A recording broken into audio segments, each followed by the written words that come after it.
A pregnant woman collapses at an airport, but a dog tag found on her sets off a chain of events she was not prepared for. She begins to remember things she has never experienced and feel connected to people she has never met. Her hunt for the truth leads her to the heart of a secret program where memory is not a recollection, but a genetic code. And when she finally finds her father, she is faced with a choice that will determine not only her future, but the fate of everyone connected to her through blood and consciousness. Don't forget to subscribe and like so you don't miss new stories. The lights of the terminal flickered steadily and sterilely, as always in airports, without reference to the time of day, without a hint of emotion. The evening outside the glass was dark, almost velvety, and drops of rain trickled down the windows, turning the outlines of the planes into watercolor stains. In this illuminated cocoon of glass and concrete, among hundreds of people with suitcases, coffee, and tired faces, she looked like everyone else, and at the same time, completely different. Marlo Ash kept her hand on her stomach, not demonstratively, but carefully, as if reminding herself that she was still here, still inside a body that was becoming more than just hers. Her pregnancy was noticeable, but it didn't attract attention. Her coat was long, her hair was pulled back, her gaze was absent-minded. The line at the security desk was moving slowly, and she caught glances that didn't seem to be there. A security guard, a couple of older tourists, a man in a suit. They weren't staring at her with hostility, they were just longer than usual. The service dog stopped next to her, big, black, with amber eyes. His name was Lex. He was part of a patrol team and usually didn't react to people. But next to her, he sat down, staring straight ahead, not looking away. His leash tightened, and the officer accompanying him tugged. "Lex, ugh," he said, "let's go." But the dog didn't budge. Marlo looked at him. No fear, no smile. Just a look into his eyes, brief, as if a spark had passed between them that no one had noticed. The officer stepped closer. "Ma'am, is everything okay?" She didn't have time to answer. A thin dizziness, like a stream of air under her skin, rushed up her spine. Her knees buckled. Her fingers tried to grab the strap of her bag, but they couldn't hold on. The next moment, everything around her became liquid, blurry. She heard a noise, felt someone's hands catch her, but it was already from far away, as if from someone else. She woke up in a security room. White walls, bright light, a faint smell of antiseptic, a throbbing pain in her temples. Her whole body felt like cotton wool, but her consciousness was surprisingly clear. A man in uniform sat in front of her. His name was Thatcher Moru. He was 10 years older than his name tag indicated. His face was sharp, angular. His eyes were military. There was something about him that had not changed even here, in civilian life. "Good morning," he said, looking up from his tablet. "Your name is Marlo Ash?" She nodded, slowly sat up. "You felt ill in the queue. You lost consciousness. We called the medics. Is everything okay?" "I'm fine," she said. Her voice was hoarse, dry, like someone who hadn't really spoken in a long time. "Just tired, and stress, I guess." He nodded. For a second, his face softened. "You had things in your bag, standard inspection, passport, ticket, and—" He paused. He held out his hand. In his palm was a metal token, old, dark, with a name scratched into it, Reyes, Noah, K18204, USA. Marlo picked up the token as if she were lifting something heavy. She clenched it in her fist. "He was my father." "You said was, but he is listed as dead, 20 years ago, Afghanistan. Did you know about that?" "I knew. But I didn't know everything." He looked at her, intently, without pressure, but the way you look at someone who is about to say something important. She took a deep breath. "I didn't come for the truth. I came for memory. Mine. His." And perhaps those who were close. He narrowed his eyes. Why did you keep the token with you? Because it's all I have left of him. And because this token is a key, not just to the past, to what might still happen. He fell silent. He opened the second folder and took out a letter. Yellowed, with the ink smudged. In the corner, a fingerprint. We found this between the pages of a notebook. The signature matches Captain Rice's. Written, to you. Although dated 2 years before you were born. She looked at the letter. At the first line, if you're reading this, it means I'm dead. Or you're not alone. She leaned back, closed her eyes. Her fingers touched her stomach. It all started again. It's coming back. I can feel it. He wasn't the only one. I'm not the only one. Thatcher didn't understand at first. But Lex the dog, who had been standing in the corner, stood up again and came closer. He sat down next to her and growled, not at her, at the emptiness standing behind the glass door. And then it all started. And in that moment, Marlowe knew this wasn't just a fainting spell. This was an awakening. Not just hers, not just her memory, but something much bigger. The night was quiet, despite the fact that somewhere inside Marlowe there was a pulsing anxiety that couldn't be dismissed. She lay on the hard cot in the temporary airport guest room where she had been placed after the incident, unable to sleep. Light from the hallway filtered in under the door in a thin strip, and a fan in the corner made a steady mechanical hum, as if imitating the breathing of something large and hidden. Outside, life went on. Takeoffs, landings, PA announcements, luggage carts. But here, in this room, everything was different. Stopped, walled off. For the first time in months, Marlowe was not running, and that was even more frightening than the unknown she was heading toward. She sat up in bed, her legs tucked under her. She picked up her bag and pulled out what was left of her. A badge, a letter, an old key with the MN7 logo, and a tablet with the archives she had managed to copy before leaving home. Gone was putting it mildly. In fact, she had fled. After her mother's death, Marlowe returned to her parents' house for only a few days to pack up her things and sell off everything that was of no value. But while sorting through them, she found a box carefully hidden in the wall of a closet. There was no writing on it, only an old, almost worn-out sticker that read, Defense Department Mail. Inside were letters, hundreds of pages, written in a hand she didn't recognize at first, but felt in her heart instantly. Her father, Captain Noah Reyes, officially killed in 2004 when she was still in her mother's womb. Marlowe had never seen him alive, only in yellowed photographs, where he smiled broadly and seemingly elusively, like a man who already knew he would not return.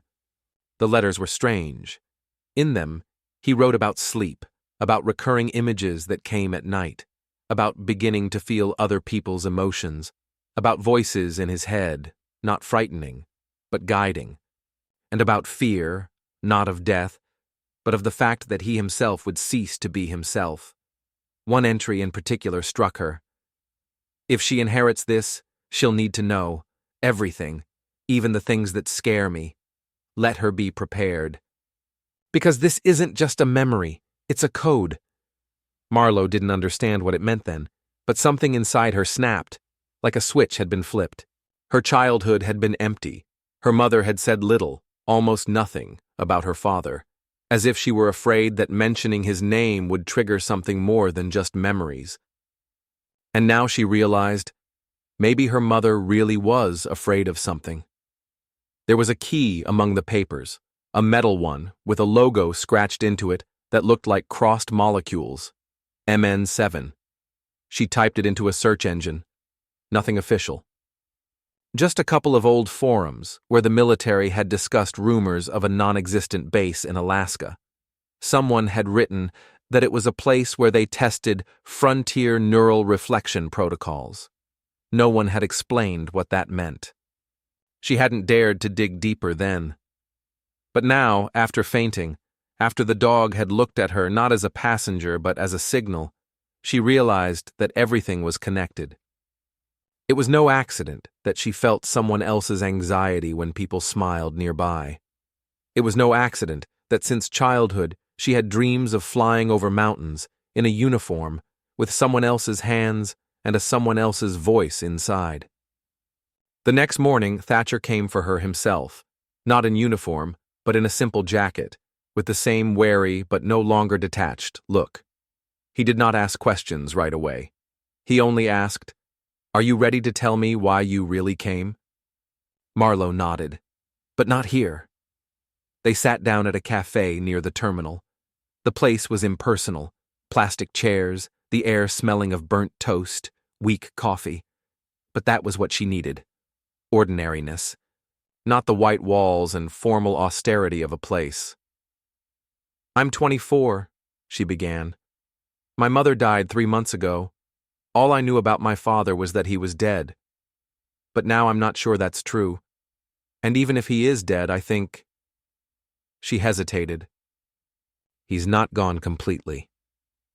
Thatcher was silent. He just nodded. "Continue." "I have fragments in my head. Not mine. Memories, pictures. Sometimes I feel things I can't explain.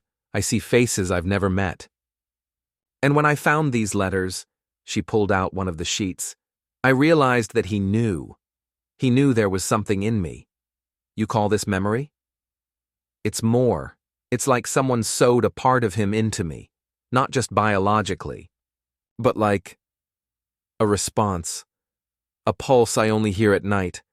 And now that I'm pregnant, I've started to feel it getting stronger. Like the baby hears too." Thatcher finally spoke. "Are you saying that you are part of some kind of experiment?" "I think that I am its result, and perhaps not the only one." She pulled out a tablet, showed a map, a diagram from one of the letters, coordinates in Alaska, MN7. "I have to get there. It's the only place where the answers might be." He looked at the map, then at her. "I knew Noah. He saved my life. He was unusual. And yes, he disappeared. Strangely. I thought he was dead. Now, I'm not so sure." He stood up. "I'll go with you." "Why?" "Because if you're right, and it's not just a memory, then you're in danger. And because I need to know what really happened to him. We both do." They left the cafe together. Marlowe felt her insides vibrating like a taut wire, not from fear, from anticipation, and as the wind hit her face, she thought, this is just beginning. The plane landed in Anchorage under a thick gray sky, as if covered with a steel blanket. Marlowe looked out the window, and it seemed to her that the clouds were frozen over the earth, not allowing the light to penetrate, so as not to give away the secrets she had come to uncover. Behind her were several hours of silent flight. Next to her was Thatcher, tense, collected, with that expression on his face that she had already learned to read. "I have everything under control, even if I myself do not believe in what I am doing." He was not one of those who were used to following someone, but this time he followed her, because everything inside told her the truth is closer than it seems. An SUV was waiting for them at the airfield, old, covered in a thin layer of dust and frost. Cass Dunn, the one Thatcher said simply, "Trust her, even if she doesn't smile." A woman in her 40s, with a hard look, short hair, and a voice that didn't have a single superfluous word. She didn't ask questions when she saw Marlowe. She just extended her hand and said, "Let's go. It's better to be down there before dark." They drove for a long time. The northern road stretched through forests and hills, winding like serpentines around frozen streams and dead clearings. The snow lay in layers, like a long-standing lie that no one had dug up. The car sped into the depths, where there was no cell phone service, no cities, and no random witnesses. MN7 was a Cold War research station, Cass said without turning around. Officially geophysics, Unofficially, memory bioprocessing. When it became clear that memories weren't just electrical signals, but part of the DNA structure, the project became a priority. But then, silence. Everything was shut down. Or do you think, just hidden? Why Alaska? Isolation. There's permafrost underfoot. Any deviation can be attributed to the climate, radiation, polar pressure, and most importantly, few people would go there, even by accident. They reached the coordinates late in the afternoon. In the forest, between the firs, in the silence, stood a building, almost merging with the landscape. Outside, there were the remains of antennas, rusty containers, an entrance lined with steel. The door was closed, but Cass knew the code. An ancient 6-digit code, but she dialed it without hesitation. A squeak. The lock gave in.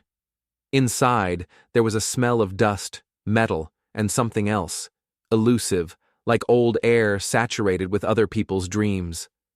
The station consisted of several sections: command center, medical block, archive. Deepest of all, the so-called core. There, according to Cass, were stored biological reflections, devices connected directly to the project participants. Body and technology, memory and code. She said this as if she still did not believe that this made sense, but she moved forward. They reached the archive area. Cass turned on the old terminal. The blinking display came to life. On the screen was an entry line. Thatcher tried the old codes. Marlowe stared at the keypad and suddenly remembered the sequence from the letter. 6 digits, their birth date, hers and their father's. She entered it. The terminal opened. The first video loaded slowly. The image was shaking. On the screen was a man in a military uniform. His face was tired. His eyes were familiar. "It's him," Marlowe whispered. "It's my father." Captain Noah Reyes sat in front of the camera, speaking quietly, as if he knew his words were not for the record. "If you're watching this, it means things have gone too far. I don't know who you've become. I don't know if I'm alive, but if you are my daughter, know this: you carry more than blood. You carry what they built into me, and what is now in you. Don't be afraid. This is not a disease. This is a memory, not yours, someone else's. But it is what will give you a choice, not to repeat, or to continue. You are not a project, you are a person. But if they find out you're here, you won't be able to leave unnoticed." The video was interrupted. Marlowe sat on the floor, her fingers shaking. Her breathing became ragged, as if a plate had shifted inside her. She looked up at Thatcher. He stood rooted to the spot. "He knew," he said quietly. "He knew he was being used. And he still agreed. For me," Marlowe added, "or so that I can make my own choice." Suddenly, a light came on in the far hallway. A sensor. Someone was coming in. Cass already had her weapon out. Lex growled. The system picked up an incoming signal. The camera picked up a man, tall and massive, his face hidden by a mask. Agent Veradine. Marlowe felt a chill run down her spine. Not fear. Recognition. She had seen him before in a dream. Not a face. A silhouette. And now, he was here. "We're not alone," she said. "And if he found us, then the others will too." Cass turned off the terminal. "Let's go, now." Marlowe took the disc with her. And one sample from the capsule below, a cylinder with the MN7 emblem.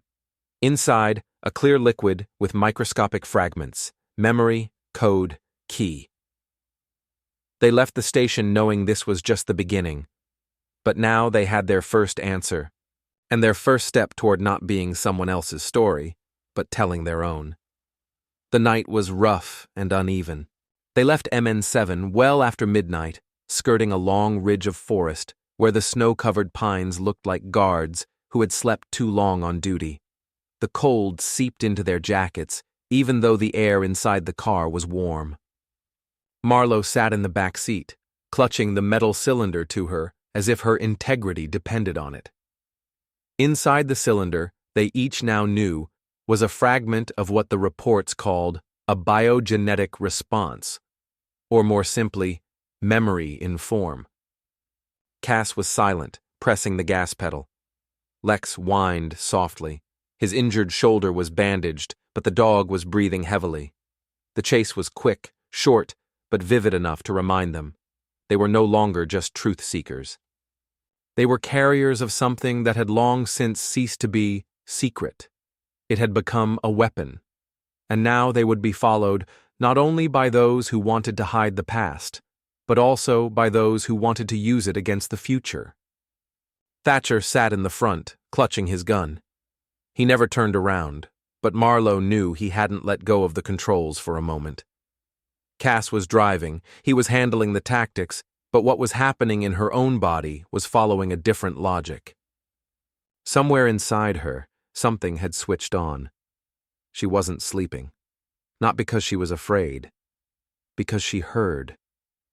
At some point, she noticed that she was unconsciously repeating a sequence of numbers. The same numbers that were on the base screen, in the code, in the token. They were spinning in her head as if someone had sewn them into the rhythm of her pulse. She closed her eyes and saw a face, not her own, the face of a boy of about 7. He was holding exactly the same top hat, and crying.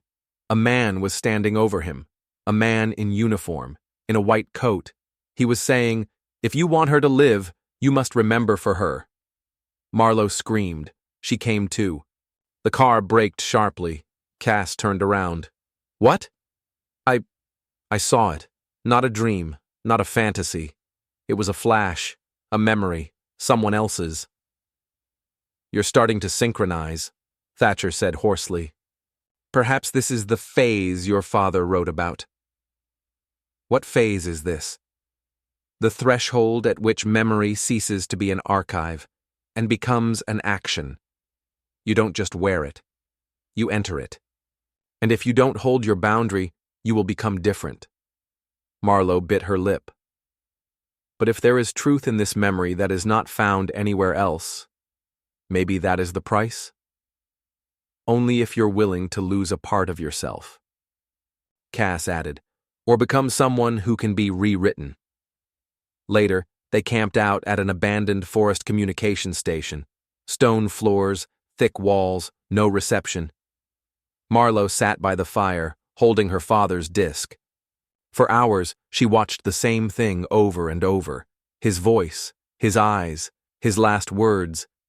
If you can hear this, they couldn't erase everything, and you can still choose. To choose. But between what and what? Between your life and someone else's truth? Late that night, when Cass had fallen asleep on the floor and Thatcher was dozing against the wall, Marlowe pulled out the second cylinder, the one they had found in another room at the base. It was slightly cracked, and inside it was not just liquid but something else, something that responded to her touch. She unconsciously brought it closer, and suddenly the world went dark. Flash, pain in the temples, noise, then silence. And another world, a bare room. The walls are cracked. There are children on the floor. One of them is a girl.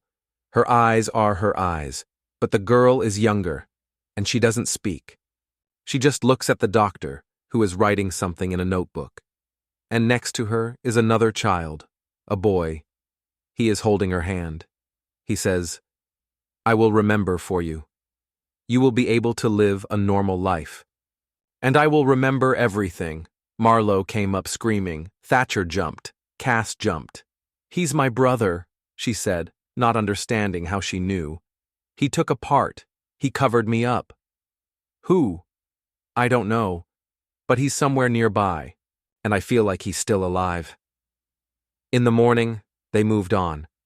Cass said there was another place called Vault Zero, a secret area rumored to hold the memory cores of all the participants in the Nemos experiment. Not just records, living fragments, hooked up to the system like a brain to a body. If there was even one core there with those who remembered the most, they could find it all and destroy it, or reboot it. And you think your brother is one of them? Thatcher asked. Marlowe nodded. No, I know. Because now, when I close my eyes, I hear more than just his voice. I feel him waiting, calling me. And everything inside her told her that if they didn't find the vault, everything she carried wouldn't just be her burden. It would become someone else's weapon, and she won't allow it. Vault Zero was not a base, not an underground complex, not a bunker, as they had expected. It resembled an abandoned research facility, only carved out of the rock, as if someone had not built it, but carved it out of the memory of the earth itself. The metal walls were rusted. The air inside was thick, dry, as if no one had breathed here for years. But the system was alive. The lights came on as Marlowe stepped inside. And Lex, always calm and focused, growled not at anything in particular, but at the space, as if it were breathing back. Cass checked every turn of the corridors. Thatcher walked slightly ahead of Marlowe, his hand still on his gun. But she felt no fear, only a heavy, meaningful anticipation, as if everything that happened was supposed to happen here, to her. They reached the central chamber, a domed room filled with glass capsules, some empty, some broken, but a few were whole. Inside were human bodies, sleeping, or not quite alive, or not quite dead. On one of the capsules, a name was displayed: Reyes Noah. Marlowe froze. She came closer. Inside, he was there, aged, a familiar face, but not like the one in the photo. It wasn't a portrait. It was her father, not a soldier, not a hero, just a man who had been robbed of his choice, and who, despite that, continued to hold on to his memory, for her sake. He's alive, she breathed. He's breathing. Look, his chest is rising. Thatcher checked the capsule. Stable biopotential. Status: deep stasis. But there is a reaction. Cass walked up to the console and punched in the emergency code. The screen read, "Disabling the core will result in loss of communications." Below that was a list. Dozens of names. Some were crossed out, but some were still active. Each name was a person. Each person was a carrier. "It's a network," she said. "His memory is linked to others. Through the capsules. Through those they've modified. He's a node." Marlowe came closer. She put her palm against the glass. She felt warmth, but not physical, energetic. As if inside the glass were her childhood thoughts, her questions, answers, everything she had been missing. "He hears me," she whispered. "He knew I was coming. He was waiting." A notification flashed on another terminal. Signal interception. Perimeter entry. Cass lunged for the monitor. On the screen was a group. In full gear. Agent Keir Hale, the one hunting them. He was leading the way. There were 8 of them. "We won't have time to carry everything," Cass said. "Just one core block. One person." "We'll take him," Marlowe said. "Him and no one else. We won't save the rest. But he's the point. The beginning and the end." "Are you sure?" Thatcher asked. "He might not wake up after the shutdown. Or he might wake up different." Marlowe didn't take her eyes off her father's face.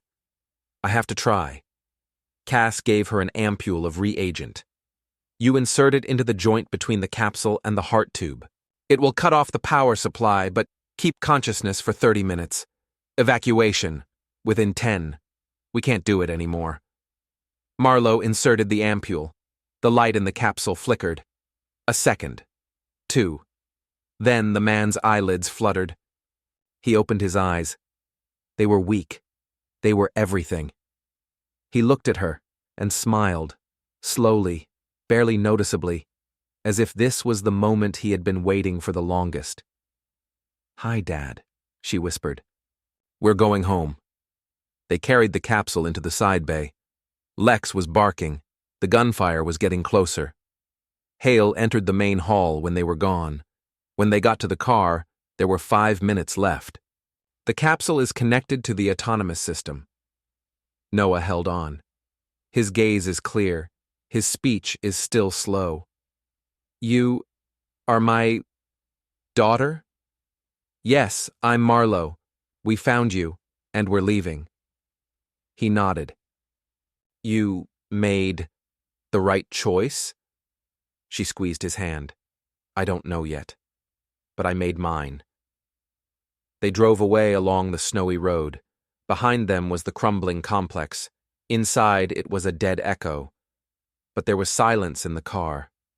Real silence. Not from fear, from completion. A month later, Marlowe gave birth. The labor was quick, but conscious. Thatcher, Cass, and Lex were in the room, and him, her father, sitting in a chair by the window, still weak, but alive, as if he had become human again. The boy was born with his eyes open. He didn't cry. He just looked, as if he already knew. They named him Noah, after the man who preserved his memory to give it freedom. And now, looking into her son's eyes, Marlowe knew. Her story was no longer someone else's. It was hers, from beginning to end.